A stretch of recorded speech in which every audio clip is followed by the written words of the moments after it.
Обычно ты по 10 раз перечитываешь сообщение перед отправкой? Придумываешь причину, чтобы не идти на встречу с друзьями? Паникуешь, когда нужно просто кому-то позвонить и предпочитаешь отправлять сообщение? Это все потому, что твой мозг – манипулятор. Он втихую саботирует твою социальную жизнь, потому что искренне верит, что любое твое неверное движение – это смерть. И сейчас я не только покажу, почему твой мозг так думает и как он тобой манипулирует, но и дам пошаговый план действий по его перезагрузке, чтобы ты могла жить дальше без лишней тревоги. И к концу этого видео ты поймешь, что твоя тревога на самом-то деле это не твой враг, а твоя потенциальная суперсила. Поехали! Вот представь себе самую обычную картину. Тебе приходит сообщение от друзей, что-то вроде там «заходи в пятницу, соберемся, поболтаем» и так далее. Но вместо радости у тебя мурашки побежали от волнения. Ты не думаешь о приятном вечере. Твой мозг мгновенно рисует худший вариант развития событий, и ты думаешь: а вдруг мне будет неловко? А если я не найду, что сказать? А если все будут сидеть и общаться своими компаниями? А если моя шутка не зайдет? А если все подумают, что я глупая и скучная? И, о ужас! А если они вдруг перестанут меня потом звать? И вот это все, это не паранойя. Это режим выживания. И ты ощущаешь это буквально физически. Вот когда твой пульс учащается, ладошки потеют и так далее. Потому что так твое тело готовится к угрозе. Только вот угрозы-то нет. Твои друзья тебя ценят, во всяком случае, относятся вполне нормально и знать не знают про твои переживания. Но рациональные доводы для тебя сейчас не работают. Почему? Представь себе снова. 50 тысяч лет назад, где-то там в африканской саванне, твой прадедушка просыпается утром, и его первая мысль не про кофе. Она про выживание. И он думает: а все ли меня еще любят в племени? Для всех ли я еще представляю ценность? Почему? Потому что одиночество – это смерть. Не метафорически, буквально. То есть изгнанного из племени ждали гиены, голод и 100% билет в мир иной. И мозг твоего предка был как вот сверхчувствительный радар, настроенный на одну волну – социальное отвержение. То есть любой косой взгляд вождя, недовольное хмыканье старейшины, даже там неправильная поданная палка для костра – все вот это могло означать, что готовься к изгнанию, неудачник. И вот сюрприз, ты унаследовала точно такой же радар. Твой современный мозг смотрит на коллег в офисе, а видит племя.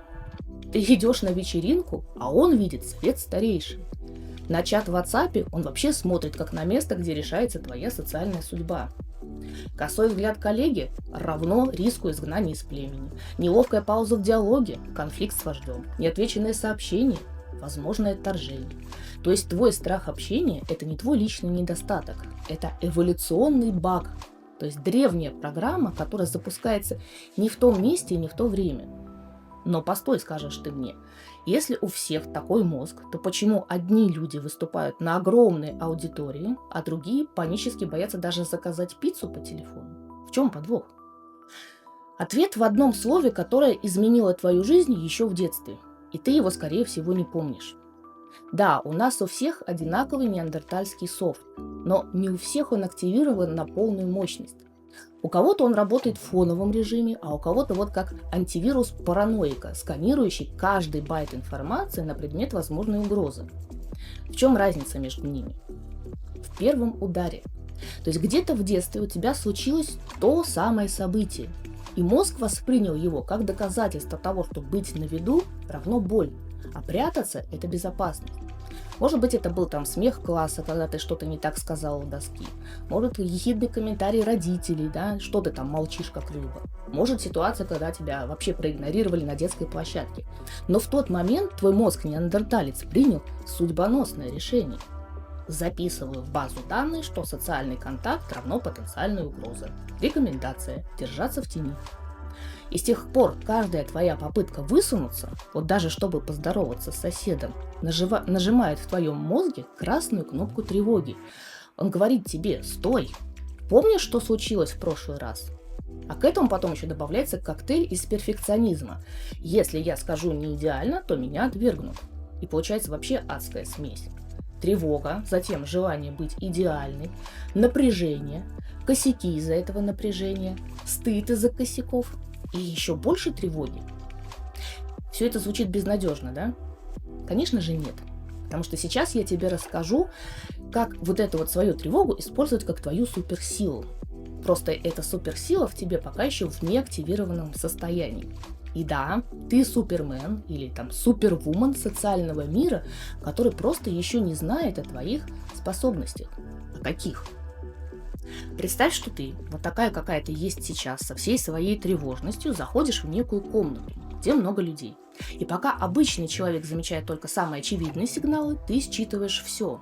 Микроизменения в голосе этих людей, да, там напряжение, усталость, радость, незаметные изменения их мимики, энергетику внутри самой комнаты, кто с кем в конфликте, кто кому симпатизирует.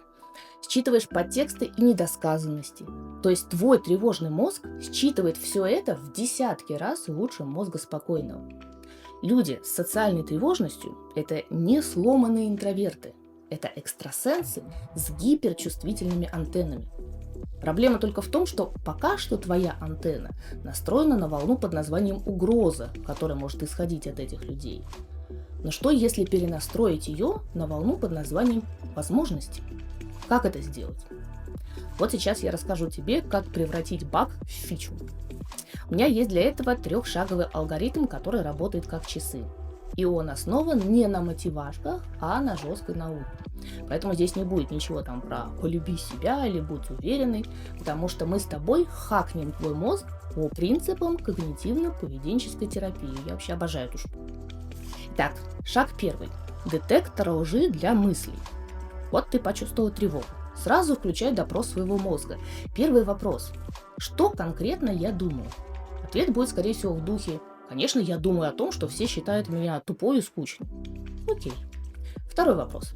Это факт или моя фантазия? Конечно же, не все так просто, и ты сразу не сдашься и скажешь, что, естественно, это факт. Хорошо. Третий вопрос. А какие твои доказательства, что про тебя думают именно так? И вот здесь начинается самое интересное. В зависимости от того, насколько ты крепкий орешек, ты ответишь либо вообще-то нет таких доказательств, либо ты скажешь: да полно доказательств. Вон Петя мне не ответил, вон Маша ухмыльнулась, Вася прошел мимо. И тогда мы стреляем четвертым коронным вопросом. А ты дашь руку на отсечение, что это именно доказательства, а не твои домыслы? Как еще можно интерпретировать их поведение?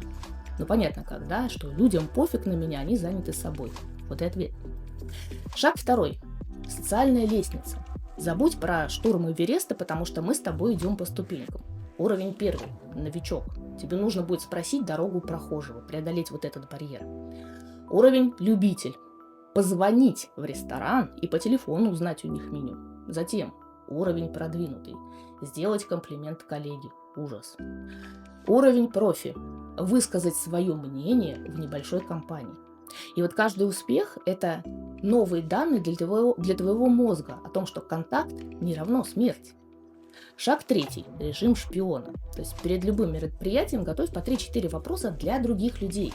Это должны быть вопросы именно о том, что человеку важно и интересно прямо сейчас. Ну, например, там, спросить, как проходит твой проект. Что ты там порекомендуешь мне посмотреть на выходных? Как тебе твой новый коллега и так далее. Это переключает мозг с режима «я под прицелом» на режим «я исследователь». И запомни главное. Тревога не исчезнет полностью и не должна, но она превратится из твоего диктатора в твоего советчика. Страшно звонить? Отлично, значит, это твоя следующая зона роста. Паникуешь перед выступлением? Прекрасно, значит, это важно для тебя. Ты не обязана становиться душой компании. Ты просто возвращаешь себе право существовать в компании без извинения за свое присутствие.